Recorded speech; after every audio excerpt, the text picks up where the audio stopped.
Inabot ko ang One Ball University, pero ngayon meron ng One Community. Pinangungunahan ni Mang Rene sa kalam na palaging may kasalanan. Mata pobre kung turingan ng kalabangang walang lingunan.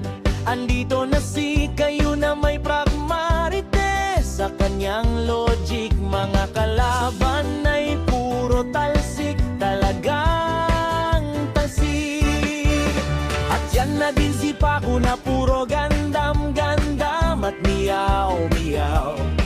Nakausap nyo na ba si nonsense?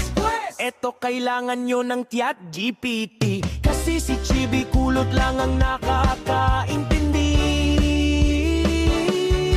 Eto si Teacher Mark, mga paluko-luko lagot, magkakaroon kayo ng stick mark naman. Kaya itong si Gossip naging AI na lang para hindi siya mamukhaan.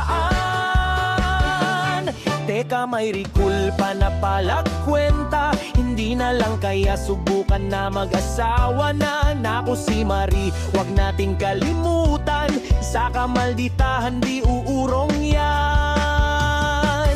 Kilala nyo ba Didiax Wong na minumura pati si attorney? Kawawa si Kukoy na mahilig sa isda, gustong pulutanin ni Simply Lailani at ilagay sa banga. At kung si Momo ay may naturingang may noo, may Tessa naman si Shemo mo.